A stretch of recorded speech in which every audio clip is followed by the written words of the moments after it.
So I'm Tina and I'm staying in Guwahati, Assam. And so today I'm going to share with you my experience about getting my visa. So yes, I finally got my visa.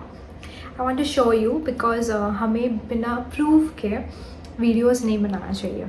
सो इसीलिए मैंने सोचा कि मैं आपको दिखाती हूँ और अपना एक्सपीरियंस शेयर कर पाऊँ, जिससे कि अगर आप भी अब्रॉड जाना चाहते हो, स्पेशली लाइक यूरोप जाना चाहते हो, तो आप I can help you. So let me show you. This is my passport जो मैंने नया ही बनाया था, बिकॉज़ मेरा ऐसा था कि पासपोर्ट तभी बनाना है जब मुझे जाना है. तो मैंने रिसेंटली बनाया था, I think last year. And so आप देख सकते हो जो मेरा पासपोर्ट है, इसका मैं अभी तक कहीं भी नहीं गई हूँ. मेरा फ्रेश पासपोर्ट है और यहाँ पे है मेरा वीज़ा. मैं कवर करती हूँ यहाँ पे, आप देख सकते हो. सो फाइनली मैं बहुत ज़्यादा खुश हूँ. मेरा ये फर्स्ट शेंगन वीज़ा का है अपने पासपोर्ट पे, जो कि बिल्कुल नया है. इट्स अ न्यू पेज, आप देख सकते हो. So yes, the experience it was like 1 month मेरा बहुत ही ज़्यादा हेक्टिक गया था, बिकॉज वीज़ा के लिए बहुत सारे डॉक्यूमेंट्स चाहिए. But in simple, as I was working as a teacher in Chennai. So मैंने मुझे पता था क्या क्या डॉक्यूमेंट्स चाहिए होता है. जो फर्स्ट इम्पॉर्टेंट डॉक्यूमेंट होता है वो है आपका, you have to make like a proper cover letter with at writing about the itinerary, what means wherever you are going, जहाँ पे भी आपको जाना है, कैसे प्लान्स है, आपको प्रॉपरली एम्बेसी को दिखाना पड़ेगा. एंड देन फर्स्ट आप अपॉइंटमेंट स्लॉट चेक करना मत भूलिएगा, बिकॉज अपॉइंटमेंट इतना इजीली नहीं मिलता. मुझे जैसे कि अप्रैल में जाना था, तो मैंने मार्च को मैंने फरवरी को सर्च करना स्टार्ट किया कि अपॉइंटमेंट डेट्स है कि नहीं. तो मैं चेन्नई पे वीएफएस सेंटर है, तो मुझे चेन्नई से अप्लाई करना था. तो मुझे लकली स्लॉट्स मिला, जो कि आफ्टर लाइक 2 वीक्स के बाद का स्लॉट्स था. और उस टाइम पे मुझे अपना सारा डॉक्यूमेंट्स अरेंज करना था, तो दैट वाज वेरी इम्पॉर्टेंट. तो मैंने ऑलरेडी वीएफएस वेबसाइट पे जाके मैंने अपना लिस्ट ऑफ जो भी डॉक्यूमेंट चाहिए, मैंने वो सारा सब कुछ देख लिया था. और वो लिस्ट ऑफ डॉक्यूमेंट्स जो मुझे चाहिए होगा वीज़ा के लिए, वो देखने के बाद मैंने श्योर बना लिया था कि दैट एनी हाउ, बिकॉज मेरा बॉयफ्रेंड जो था वो काफ़ी, उसका रिसेंटली सर्जरी वगैरह हुआ था, तो वो मुझसे मिलने नहीं आ पा रहा था. सो मुझे ही जाना था इस बार. सो मैंने बना लिया था that I M an Indian girl, I can make the visa by any how. अपने खुद के दम पे मुझे बनाना ही है. तो वही मैंने सब कुछ देख लिया था कि मेरे पास है सब कुछ, मैं I will manage everything, like सारा डॉक्यूमेंट्स है मेरे पास. तो first you have to book the appointment book करने के बाद आप फ़्लाइट्स बिल्कुल मत बुक करिएगा, बिकॉज़ अगर आप फ़्लाइट्स बुक करते हो तो फिर आपका पैसा गया. अगर आपका वीज़ा नहीं आया तो आपका पैसा फ़्लाइट्स का गया. आपको like half of the amount मिलता है. डिपेंड करता है कि आप कौन से एयरलाइंस का, डिफरेंट पॉलिसी होता है, कौन से एयरलाइंस का आपने बुक किया है, उसके हिसाब से वो लोग दे भी सकते हैं आपको हाफ पेमेंट, नहीं भी दे सकते हैं, तो वो काफ़ी रिस्की हो जाता है. तो फर्स्ट आप अपना अपॉइंटमेंट स्लॉट बुक करिएगा. बुक करने के बाद आप एप्लीकेशन जो है वो 2 दिन पहले भी, वीएफएस जाने के पहले भी आप फिल कर सकते हैं. बट फिल करके आपको उसका प्रिंट आउट निकालना है. आपको 3 मंथ्स का सैलरी स्लिप निकालना है, जो भी आपको सैलरी रिसीव होता है. और जैसे कि अगर आपका सैलरी 40 to 50,000 है, तो आपको आईटीआर, जो कि बहुत ही ज़्यादा इंपॉर्टेंट है, मेंशन होता है. आईटीआर की आपको ज़रूरत नहीं होती है. आप जस्ट, मैंने क्या किया था, मैंने जस्ट एक लिख के मेंशन करके दिया था that I am earning this much, so I don't have to pay ITR according to the law. So मैंने वो मेंशन किया था एज मेरे सैलरी के हिसाब से. तो मुझे आईटीआर की ज़रूरत नहीं है. नहीं तो आईटीआर निकालने में भी बहुत टाइम लग जाता है, और आपको कुछ एक्स्ट्रा पेमेंट भी देना होता है अगर आपने पहले से नहीं निकाला हुआ है उसका. और फिर आपको पासपोर्ट साइज़ फ़ोटो चाहिए होता है, जो कि फेस ज़्यादा जूम किया हुआ होता है. वो डायमेंशन दिया होता है आपका, वो जो लिस्ट होता है तो उसके हिसाब से आपको वो मिल जाएगा अगर आप फ़ोटो स्टूडियो पे जाके अगर आप बोलते हो। सो सबसे इम्पॉर्टेंट होता है अपॉइंटमेंट स्लॉट बुक करना। उसके बाद आपका आता है एप्लीकेशन, जो भी फॉर्म है VFS पे दिया हुआ होता है वो आपको फिल करना। उसका नेक्स्ट स्टेप है आपको ITR की ज़रूरत नहीं होता है, because if your salary is like 40 to 50, जो कि नॉर्मली हम इंडियंस का वैसे ही होता है। इफ़ लाइक हम वर्किंग है, बिकॉज आजकल सैलरी हाई मिलना is like very difficult. After many years of experience we get that, जो कि मुझे पता है हम यंगस्टर्स के लिए।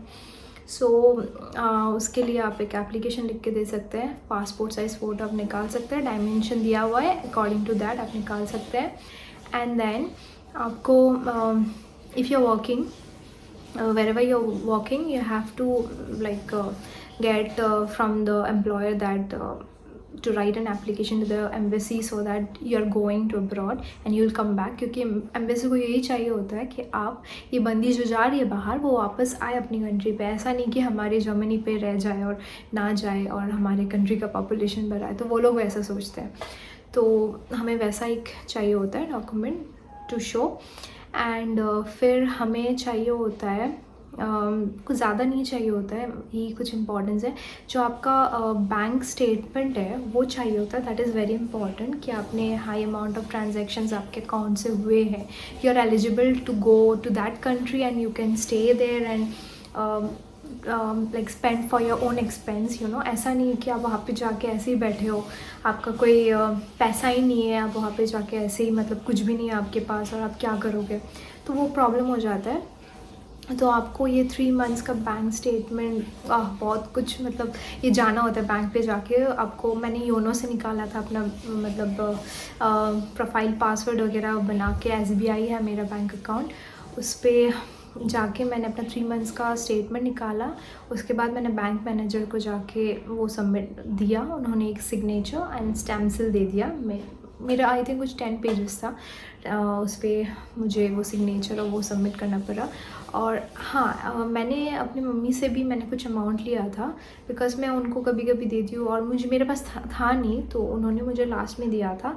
तो रिलेशन होना चाहिए, आप किसी से भी नहीं ले सकते हो। मैंने अपने मम्मी से लिया, सो मम्मी ने मुझे दिया था।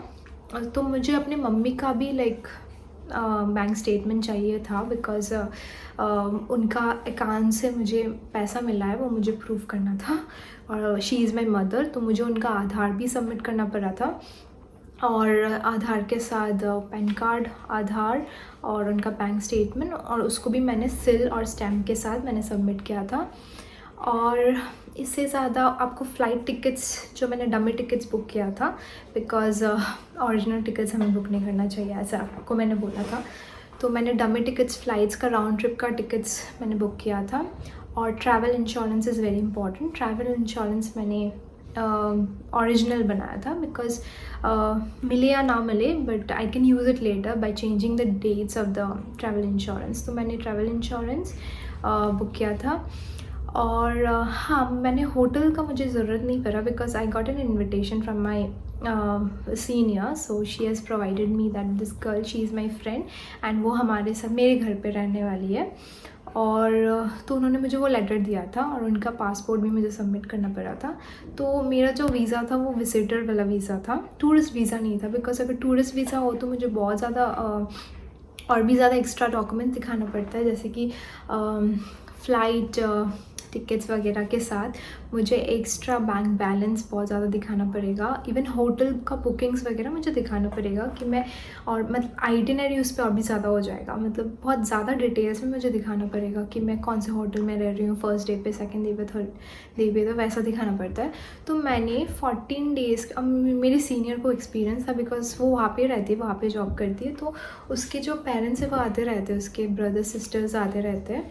तो उन्होंने मुझे बोला था, the days you are exactly asking from the embassy to come to your to Germany, like exact वही डे एज मेरा फ्रेश वीज़ा है, तो एग्जैक्टली उसी डेट के लिए वो लोग प्रोवाइड करेंगे। तो मैंने 14 डेज़ के लिए मांगा था, तो उन्होंने मुझे 14 डेज़ का ही दिया। मैं आपको दिखा सकती हूँ, आप देख सकते हो यहाँ पे 14 डेज़, इट्स 14 डेज़ का मुझे अभी मिला। तो ऐसा होता है। और हाँ, ये सब है। अब हमें सबमिट करना होता है जो कि ये सब ज़्यादा इम्पॉर्टेंट होता है।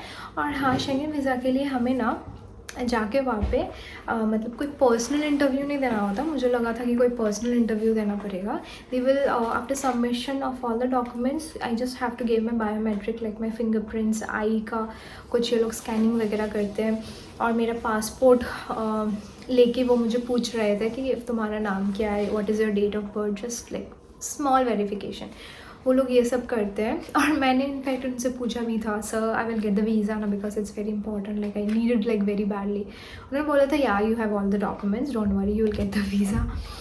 एंड सो या मुझे मिल गया। जबकि मेरी कलीग थी, she applied for the Schengen visa like for 3 times, but she said that her visa got rejected. Okay, तो I was like very scared after knowing from her about this that कि अरे यार reject हो जाता है। उसको किसी ने बोला था, किसी कंसल्टेंसी ने बोला था दैट आपको कहीं पे जाना पड़ेगा, कोई एक टूरिस्ट प्लेस पे जाना पड़ेगा, एंड देन लाइक दुबई वगैरह कहीं पे जाना पड़ेगा, एक शॉर्ट टर्म वैकेशन आपको करके आना पड़ेगा, जिससे कि एम्बेसी को ये लगे कि आप अपना खर्चा उठा सकते हो, आप ट्रैवल कर सकते हो। तो वो भी करके आई है, अभी फिर से वो करने वाली है। और उसने टूरिस्ट वीज़ा के लिए अप्लाई किया था। और वन मोर इम्पॉर्टेंट थिंग, उसका लोन था, इसीलिए उसको नहीं मिला। मेरा कोई लोन नहीं है, प्लस मेरा मतलब कोई वैसा मैंने हाई ट्रांजैक्शंस मैंने अपने अकाउंट से किया है लास्ट 3 months पे लकीली, तो वो मैं शो कर पाई। वैसे अगर आपका लोन वगैरह है तो प्रॉब्लम हो जाता है वीज़ा मिलने में, वो काफ़ी टफ़ हो जाता है। तो वो ध्यान रखिए कि आपका लोन वगैरह नहीं है। अगर लोन वगैरह है भी तो वो क्लियर है। तो अगर जैसे कि बिजनेसमैन वगैरह है, उनको बहुत थोड़ा अच्छे से दिखाना होता है, बहुत कुछ एक्स्ट्रा दिखाना होता है। तो वैसा ही मैं बहुत लकी हूँ, लाइक मुझे ये मिल गया। लाइक जिस दिन मैं अप्लाई करने के बाद आई थिंक मुझे 15 days पे मुझे अपना वीज़ा मिला। तो वो 15 days जो था ना, मैं भगवान से जस्ट प्रे कर रही थी। इस पे प्रेयर बहुत काम आता है। भगवान, मैंने शिव जी को मतलब बहुत ज़्यादा प्रे किया, मैंने हनुमान जी को बहुत ज़्यादा प्रे किया। Like you have to pray, you know, you have to have the faith that you will get it, and it is important for you, then you will get it. It's not like कि अरे यार apply कर दिया, होगा, मिलेगा तो मिलेगा, नहीं मिलेगा तो नहीं मिलेगा, वैसे नहीं मिलता आपको। तो you have to have the faith on God that you will get it, and then of course you will get it. So yeah I am very happy. जिस दिन मुझे मिला था, मैं जस्ट उस पैकेट को पकड़ के ना, like I was feeling it, like कोई लेटर तो नहीं आया, कोई लेटर तो नहीं आया लेटर के, क्योंकि बिकॉज अगर लेटर आया तो जब वो वीज़ा रिजेक्ट हो जाता है तब आपको लेटर मिलता है अंदर पे। तो मैंने पकड़ा था, ठीक है। पकड़ने के बाद it was no, there was no letters. I was like oh my God, at least थोड़ी सी मैं सेफ हूँ। तो मैं काट रही थी उसको। काटने के बाद मेरा छोटा सा वीडियो है, मैं आपको दिखाऊँगी। फिर मैंने खोला, कुछ भी लेटर नहीं था। मैंने खोल के देखा ऐसे, like, oh my god, I was like jumping on my seat, and my mom was a little bit upset. Like she was like, oh, you're going foreign country पे जाके कैसे रहोगी, this and that. And तो like parents are like that.